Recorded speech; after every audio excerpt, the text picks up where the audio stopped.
தமிழகத்தில் ஏறத்தாழ 12 விழுக்காடு கிறிஸ்தவர்கள் நாங்கள் வாழ்கிறோம். அதனால் இந்த 12 விழுக்காடு கிறிஸ்தவர்களுக்குமான ஒரு பிரதிநிதித்துவத்தை எல்லா தளத்திலும் உங்கள் ஆட்சியில் நீங்கள் வழங்குவதற்கு தயாராக இருக்கிறீர்களா? கர்த்தர் ஆசி இருந்தா இதெல்லாம் என்ன கேள்வி? இந்த கட்சிங்கிறது ஒரு தேசிய இனத்திற்கான கட்சி. அதில் கிறிஸ்தவர், இஸ்லாமியர், இந்த சமயம் சார்ந்தவர், இந்த சாதி சார்ந்தவர் என்று இல்லை, எல்லாருக்குமான முன்னுரிமை இருக்குது. கடந்த காலத்தில் உங்களுக்கே தெரியும், தேர்தலில் உங்களையெல்லாம் கலந்து ஆலோசித்து தான் நம்ம நிறைய இடங்களில் தேர்தலுக்கு வாய்ப்பை கொடுத்தோம். அது எல்லாருக்குமான இது கொடுக்கப்படும். இந்த கட்சியில் நீங்கள் இந்த மத அடிப்படையில் இவர் சிறுபான்மை பெரும்பான்மை பார்க்கறது கிடையாது. நிராகரிக்கப்பட்ட குடிகள் இருக்குது இங்கே. நிராகரிக்கப்பட்ட குடிகள் குயவர், வண்ணார், நாவிதர், மருத்துவர் குலம், இந்த போயர், ஒட்டர், இருளர், குறவர், இந்த மாதிரி ஆதி தாய்க்குடி குறவர், இவங்களுக்கெல்லாம் அரசியல் அதிகாரம் இல்லை, அங்கீகாரம் இல்லை, எதுவுமே இல்லை. இவர்களை தேடி தேடி பிடித்து அரசியலில் தேர்தலில் வாய்ப்பு கொடுத்து நிற்க வைத்து ஒரு மாறுதலை நம்ம செய்துக்கிட்டு போகிறோம். அதனால் இவர்களுக்கு உரிய பிரதிநிதித்துவம் இருக்குமா நாம் தமிழர் ஆட்சியில் என்று கேட்பதே நான் அதை தவறாக கருதுகிறேன். உறுதியாக இருக்கும். அதுக்கு முதல்ல நீங்கள் வாக்கு செலுத்தி எங்களை வெல்ல வைக்கணும். வென்றா தான் அவங்க கேள்விக்கு பதில் இருக்கும். அடுத்து,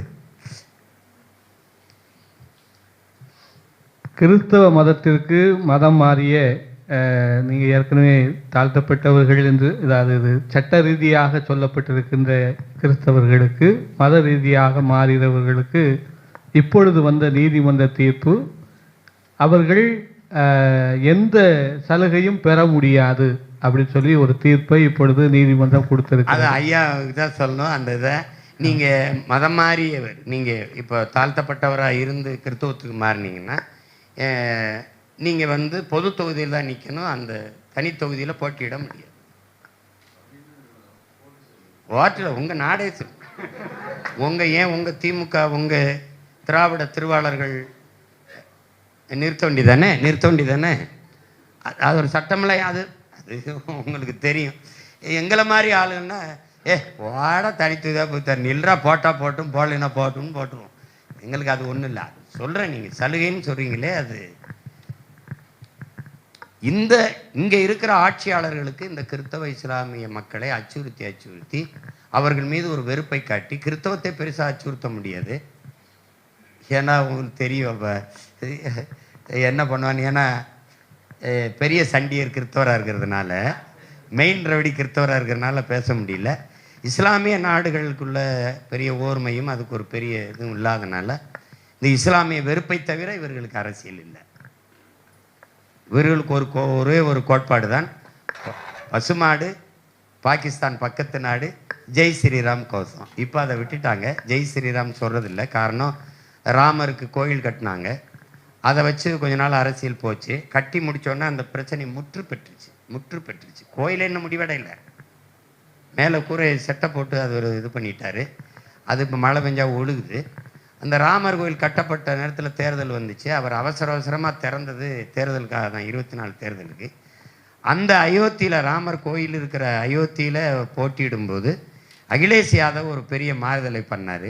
ஒரு தாழ்த்தப்பட்ட ஒரு மகனை கொண்டு போய் பொது தொகுதியில் நிறுத்தி அந்த தோக்கடிச்சுட்டார் அவங்கள. அதோட ராமருக்கு மார்க்கெட்டு போயிடுச்சு. இப்போ ஜெய் ஸ்ரீராம் கிடையாது, இப்போ ஜெய் பூரி ஜெகநாத் தான் உங்களுக்கு.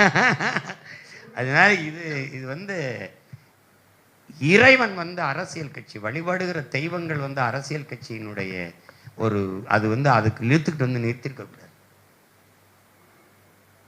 உங்களுக்கு விளங்குதுன்னு நினைக்கிறேன். அதை செஞ்சிடக்கூடாது. அது இந்த நாடு தான் அதை ரொம்ப மோசமாக ஆக்கிடுச்சு. வழிபாட்டுக்குரிய தெய்வங்களை இப்போ இவங்கெல்லாம் எப்படின்னா, ராமர் தலைவர், பிள்ளையார் பொதுச் செயலாளர் ஆக்கி ஒரு கட்சி அப்படிதான் இருக்குது. இது மாறணும்னு நினைக்கிறேன். அதனால நீங்கள் ஒன்றை அறிவார்ந்த பெருமக்களின் அன்பு சொந்தங்கள், சாதி, மதம், கடவுள் இதை பற்றி சிந்திக்கிறவன் மக்களை பற்றி சிந்திக்க மாட்டான். இதில் தான் அரசியல் இருக்குன்னு முடிவு பண்ணுறவன் மக்களை பற்றி சிந்திக்க மாட்டான். மக்களை பற்றி சிந்திச்சு மக்களின் நலனை பற்றி மக்களின் எதிர்கால நல்வாழ்வை பற்றி சிந்திக்கிறவனுக்கு சாதி மதம் கடவுளை பற்றி சிந்திக்க நேரம் இருக்காது, அது தேவையும் இருக்காது.